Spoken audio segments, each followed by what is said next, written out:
Kaya nga marami ang nalilito ngayon sa Iglesia ni Cristo. Ginawa na nila ang lahat para mapabagsak, pero tuloy-tuloy pa rin ang napakarami nitong tagumpay sa buong mundo. Tapos, itong si Epipanyo, Bulol Labrador, hindi pa rin niya makuha na yung mga ginagawa niyang pag-atake sa iglesia ay meron ng naunang gumawa ng kanyang mga ginagawa ngayon. Iba nga lang na style, pero ganun pa rin ang gusto nilang mangyari, ang mapabagsak ang Iglesia ni Cristo. In your dreams lang yon, hindi yon mangyayari. Ito na ang huling iglesyang sa Diyos na daratnan ng Panginoong Hesus, kung alam mo lang. Kahit anong gawin nyo sa iglesia, nakatayo ito sa ibabaw ng bato. Bato na si Kristo, hindi ito babagsak kahit hampasin pa ng bagyo. Si Eliseo Soriano nga ang alam kong pinakamalakas na umatake sa iglesia, pero hindi umobra. Nung una, hindi siya pinapansin ng iglesia sa pag-atake.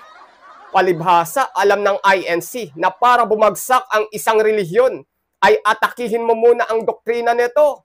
Patunayan mong labag ito sa aral ng Biblia. Ayun, hinarap siya.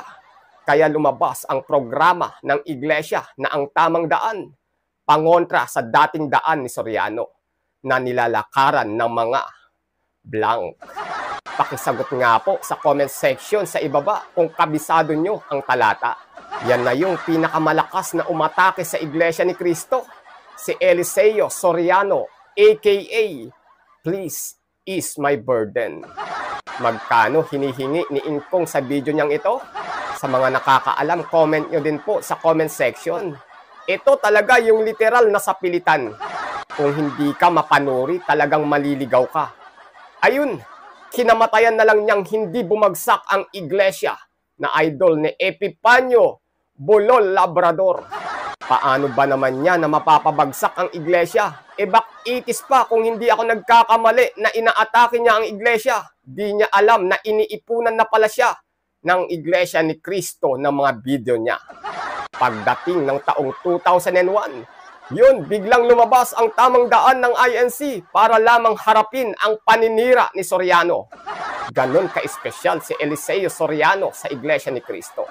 Sa sobrang espesyal ni Soriano, ang lumabas sa programa ng tamang daan is Eliseo Soriano versus Eliseo Soriano na. Kinakalaban niya mismo ang mga aral niya at mga sinasabi niya. Palakpakan! Kung hindi ako nagkakamali, nasa 700 na mga kontradiksyon ang pinagsasabi ni Soriano na idol ni Epipanyo, Bulol Labrador. And the rest is history. Hindi nyo kayang mapabagsak ang INC na kinakasihan ng tunay at Diyos na buhay. Tagumpay! Palakpakan! Naimbag nga aldaw amin manin mga kabagis. Magandang araw po, Luzon, Visayas at Mindanao. At sa lahat po ng Pilipino sa buong mundo, magandang araw po.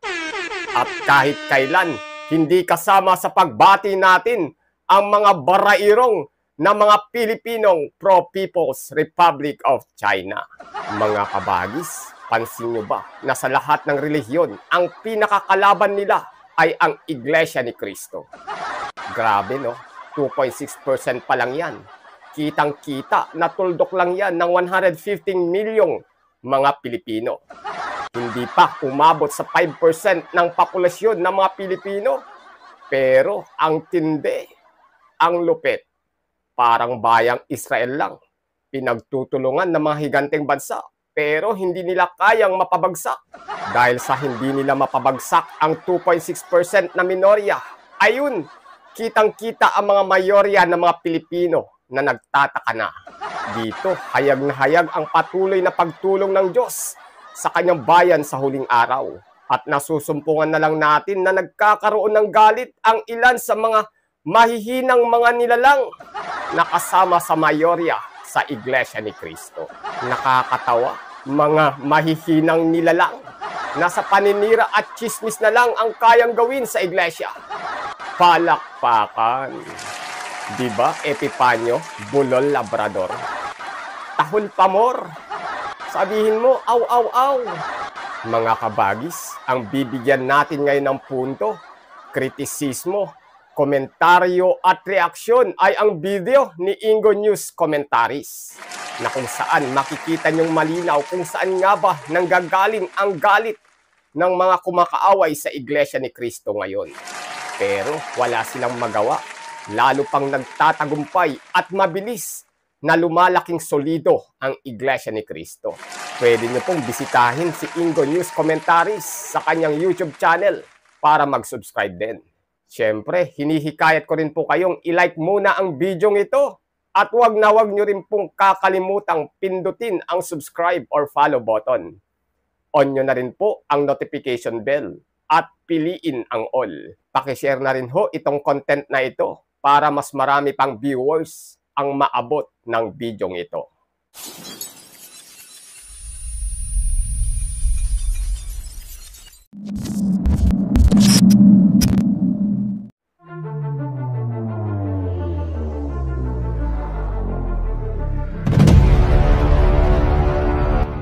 Ang Iglesia ni Cristo, Church of Christ, ay isa sa mga pinakamalaki at pinakamatatag na relihiyosong samahan sa Pilipinas na patuloy na lumalawak at lumalago sa iba't ibang panig ng mundo.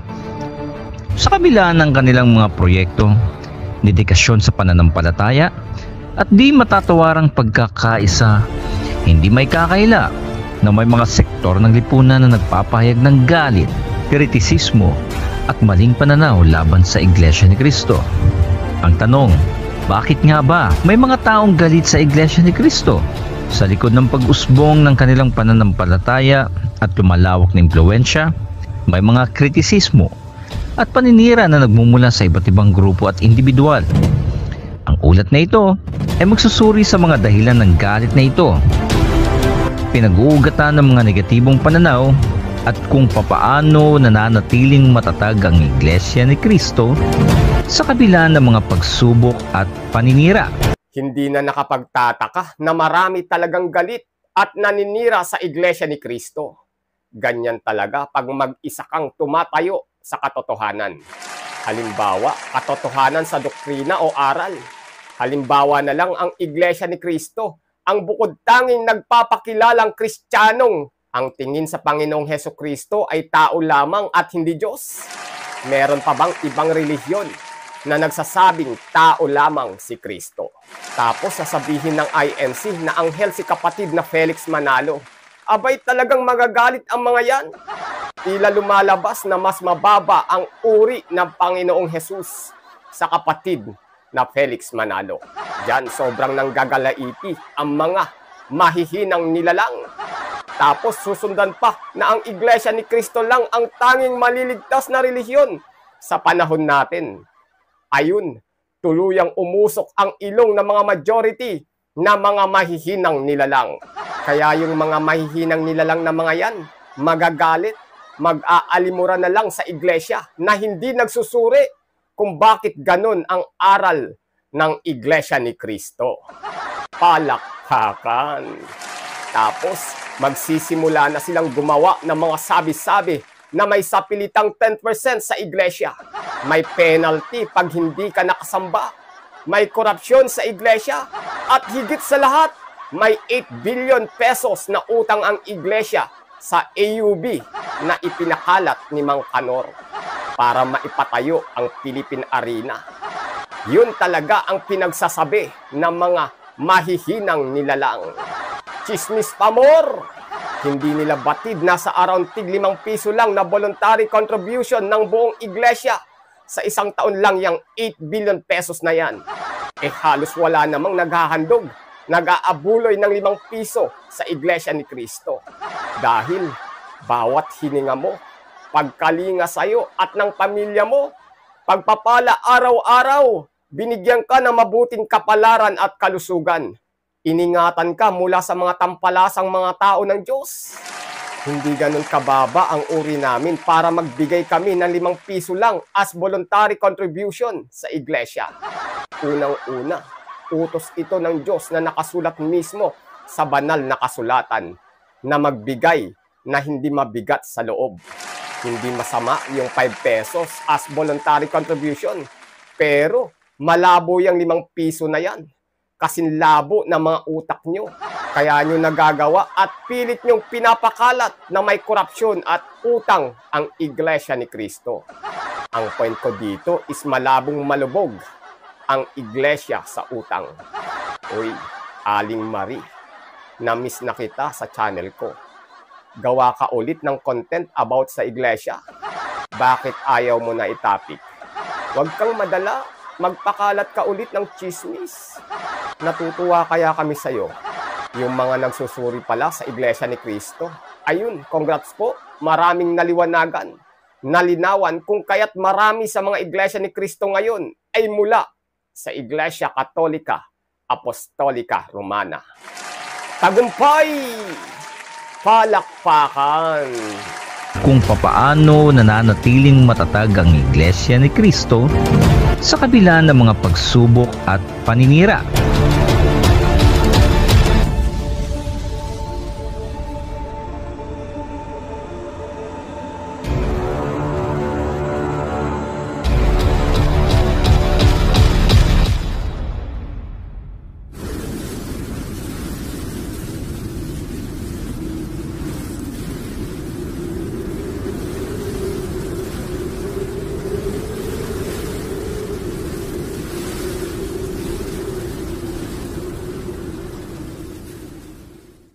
Narito ang mga dahilan kung bakit maraming tao ang galit sa Iglesia ni Cristo. Una, matibay na paninindigan sa doktrina. Isa sa mga pangunahing dahilan ng galit ng ilang tao sa Iglesia ni Cristo ay ang matatag na paninindigan ng samahan sa kanilang mga doktrina. Mula noong may rehistro ni Ka Felix Y. Manalo noong 1914 sa pamahalaan ng Pilipinas ang simbahan, ipinahayag na ng Iglesia ni Cristo na sila ang tanging tunay at lehitimong iglesyang itinatag ni Cristo, alinsunod sa mga aral ng Biblia. Sa isang mundo kung saan laganap ang ideya na maraming daan patungo sa kaligtasan at malawak ang interpretasyon ng pananampalataya, itinuturing ng ilang kritiko na makitid ang pananaw ng Iglesia ni Cristo. Para sa kanila, ang eksklusibong paniniwala ng Iglesia ay sila lamang ang tunay at tila pagmamataas ito. Ngunit sa mga kaanib nito, ito ay simpleng pagsunod sa utos ng Diyos at paniniwala na ang kaligtasan ay matatagpuan lamang sa tunay na iglesyang binabanggit sa Biblia. Para sa Iglesia ni Cristo, ang doktrina ay hindi maaaring ikompromiso. Ito ang dahilan kung bakit sa kabila ng galit ng iba, hindi kailanman nanghina ang kanilang paninindigan. Ikalawa, pagkakaiba sa paniniwala sa ibang Kristiyanong sekta. Malaki ang pagkakaiba ng mga aral ng Iglesia ni Cristo sa mga aral ng Katolisismo at Protestantismo. Isa sa mga kontrobersyal na paniniwala ng INC ay ang kanilang pagtanggi sa Trinidad. Isang pangunahing aral sa maraming Kristiyanong relihiyon. Sa halip, naniniwala ang INC na si Jesus ay tao, hindi Diyos, at ang Ama lamang ang tunay na Diyos. Narito naman ang mga kritika. Para sa mga Katoliko at iba pang Kristiyanong sekta, ang ganitong pananaw ay itinuturing na heresy o maling aral. Maraming relihiyoso ang hindi matanggap ang pagtutol ng INC sa pagdarasal sa mga santo at tribulto na para sa kanila ay bahagi ng Kristiyanong tradisyon. Ang malinaw na pagkakaibang ito sa paniniwala ay naging sanhi ng tensyon at galit, lalo na sa mga sektang Kristiyano na matagal nang naitatag. Kaya nga marami ang nalilito ngayon sa Iglesia ni Cristo. Ginawa na nila ang lahat para mapabagsak, pero tuloy-tuloy pa rin ang napakarami nitong tagumpay sa buong mundo. Tapos, itong si Epifanio, Bulol Labrador, hindi pa rin niya makuha na yung mga ginagawa niyang pag-atake sa Iglesia ay meron ng naunang gumawa ng kanyang mga ginagawa ngayon. Iba nga lang na style, pero ganun pa rin ang gusto nilang mangyari, ang mapabagsak ang Iglesia ni Cristo. In your dreams lang yon, hindi yun mangyayari. Ito na ang huling iglesyang sa Diyos na daratnan ng Panginoong Jesus, kung alam mo lang. Kahit anong gawin nyo sa iglesia, Nakatayo ito sa ibabaw ng bato. Bato na si Kristo, hindi ito babagsak kahit hampasin pa ng bagyo. Si Eliseo Soriano nga ang alam kong pinakamalakas na umatake sa iglesia. Pero hindi umobra. Nung una, hindi siya pinapansin ng iglesia sa pag-atake.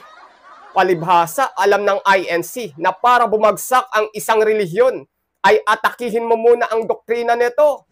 Patunayan mong labag ito sa aral ng Biblia. Ayun, hinarap siya. Kaya lumabas ang programa ng iglesia na ang tamang daan, pangontra sa dating daan ni Soriano na nilalakaran ng mga blank.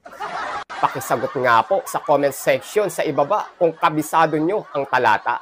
Yan na yung pinakamalakas na umatake sa iglesia ni Kristo. Si Eliseo Soriano, aka Please Ease My Burden. Magkano hinihingi ni Ingkong sa video niyang ito? Sa mga nakakaalam, comment nyo din po sa comment section. Ito talaga yung literal na sapilitan. Kung hindi ka mapanuri, talagang maliligaw ka. Ayun, kinamatayan na lang niyang hindi bumagsak ang iglesia na idol ni Epipanyo Bolol Labrador. Paano ba naman niya na mapapabagsak ang iglesia? Back 80s pa kung hindi ako nagkakamali na inaatake niya ang iglesia. Di niya alam na iniipunan na pala siya ng iglesia ni Kristo ng mga video niya. Pagdating ng taong 2001, yun, biglang lumabas ang tamang daan ng INC para lamang harapin ang paninira ni Soriano. Ganon ka-espesyal si Eliseo Soriano sa iglesia ni Kristo. Sa sobrang espesyal ni Soriano, ang lumabas sa programa ng tamang daan is Eliseo Soriano versus Eliseo Soriano na. Kinakalaban niya mismo ang mga aral niya at mga sinasabi niya. Palakpakan! Kung hindi ako nagkakamali, nasa 700 na mga kontradiksyon ang pinagsasabi ni Soriano na idol ni Epipanyo Bolol Labrador.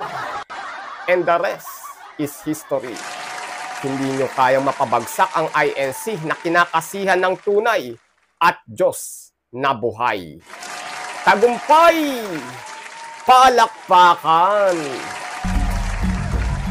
Ikatlo, disiplina sa pagkakaisa ng mga kaanib. Ang Iglesia ni Kristo ay kilala sa kanilang pagkakaisa sa bawat aspeto ng kanilang pananampalataya. Mula sa sabay-sabay na pagdalo sa mga pagsamba, kolektibong pagboto tuwing halalan, at pagiging bahagi ng mga aktibidad ng Iglesia, ang mga kaanib ng INC ay sumusunod sa pamamahala na kanilang itinuturing na itinalaga ng Diyos. Pagkakaisa sa halalan. Tuwing halalan, ang Iglesia ni Kristo ay bumuboto bilang isang nagkakaisang samahan batay sa rekomendasyon ng kanilang pamamahala. Sa pananaw ng iba, ito ay itinuturing na block voting na tila banta sa demokrasya. Ngunit para sa mga kaanib, ito ay nagpapakita ng pagkakaisa at pagsunod sa kalooban ng Diyos.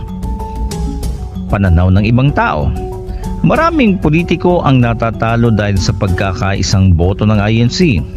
Kaya may mga individual na nagkikimkim ng galit sa iglesia.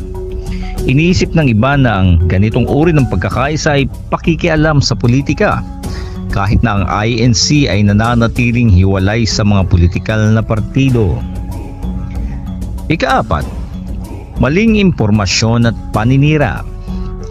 Hindi mawawala ang mga maling impormasyon at paninirang puri laban sa Iglesia ni Kristo. Sa paglipas ng panahon, maraming lumabas na akusasyon na walang matibay na ebidensya laban sa Iglesia. May mga dokumentaryo, social posts at iba pang plataforma na ginagamit upang siraan ang Iglesia. Ito naman ang sanhi ng paninira. Una, inggit. Dahil sa lumalaking impluwensya at yaman ng iglesia, may mga grupong naiinggit at naglalabas ng peking balita o fake news laban sa iglesia. Ikalawa, kompetisyon. May mga sektang nararamdaman na nababawasan ng kanilang mga miyembro dahil sa paglipat ng mga tao sa iglesia. Ikatlo, personal na sama ng loob. May mga individual na dating kaanib na natiwalag dahil sa mga pagsuway sa panuntunang moral at biblikal. O di kaya'y napatawa ng disiplina kaya bumaling sa paninira. Pag-usapan naman natin kung saan nagugat ang galit na ito. Una, lumalawak na impluwensya at paglago ng iglesia. Sa loob ng mahigit 100 taon mula sa maliit na grupo sa Punta Santa Ana, Maynila, ang Iglesia ni Cristo ay lumago at nagtatag ng mga kapilya sa iba't ibang bahagi ng mundo. Ang tagumpay na ito ay kinaiinisan ng iba, lalo na sa mga sektang Kristiyano na nawalan ng mga miyembro. Halimbawa, sa Pilipinas, ang iglesia ay nakapagpatayo ng Philippine Arena, ang pinakamalaking indoor arena sa buong mundo. Ang tagumpay na ito ay nagpapakita ng kasipagan at disiplina ng kanilang mga miyembro na nagdulot ng inggit at kritisismo mula sa ibang sektor. Ikalawa, matibay na paninindigan sa moralidad. Ang Iglesia ni Cristo ay matatag sa kanilang paninindigan laban sa imoralidad, katiwalian, at iba pang masasamang gawain sa lipunan. Sa isang lipunang lumalaganap ang liberalismo at kalayaan sa lahat ng bagay, ang mga paninindigan ng iglesia ay itinuturing ng iba na makaluma o konserbatibo. Sa kabila ng mga kritisismo at maling pananaw ng iba, ang Iglesia ni Cristo ay patuloy na lumalago at nananatiling matatag sa kanyang mga aral at pananampalataya. Ang pagkakaisa at dedikasyon ng mga kaanib ay patunay na ang kanilang pag-ibig sa Diyos at pagsunod sa kanyang mga utos ay tunay na kanilang pangunahing layunin sa buhay. Yun, kaya hindi na tayo magtaka kung bakit maraming galit ngayon sa Iglesia ni Cristo. Ang mahalaga, hindi sila umuobra sa pagkakaisa, sa tagumpay, doktrina at kayang patunayan ng Iglesia ni Cristo na ang INC lang ang bukod tanging relihiyon na maliligtas sa araw ng paghukom. Ayon sa Biblia na sila mismo ang nagsalin. Palakpakan! Partida, walang sariling salin na Biblia ang Iglesia ni Cristo. Pero hindi nila kayang pabulaanan ang mga aral nito. Paano na kaya kung ang INC gumawa na ng sariling salin ng Biblia? E di lalo kayong nangamote at nagalit sa Iglesia ni Cristo. Sabihin na naman ng mga dumbbell na ito, at least hindi kami nangaangkin ng Biblia. At kayo lamang na mga iglesia ni Manalo na kulto ayon sa Google ang nakikibiblia lang. Kayo pa ang malakas ang loob na sabihin na kayo lang ang maliligtas. For your information ho, kayo lang ang nagsalin ng Biblia. Panahon pa ng Panginoong Hesus, binabasa na ang matandang tipan. Tapos, inaangkin nyo naman na. Aral-aral muna mga dumbbell. Kayo lang ang nagsalin. Pero partida talaga, hindi pa ginawa at hindi gagawin ng iglesia na magsalin ng Biblia kahit kaya niyang gawin. Pero hindi nito ginagawa. E sarili niyo ngang salin, hindi na kayo umuobra sa iglesia. Sapat na yun. Wala nang dapat patunayan pa ang Iglesia ni Cristo sa buong mundo. Tagumpay! Palakpakan! Yun! Bilang Pilipino, ano po ang masasabi mo sa mga nangyayari ngayon sa ating bansa? Malaya ka pong ilabas ang iyong matalino mong komento sa ibaba. Dapat ho may pakialam ka. Dapat po may bilang ka. Muli, kabagis, make sure na napindot mo na ang like, subscribe or follow button. Kita-kits po sa susunod na videos. Adios.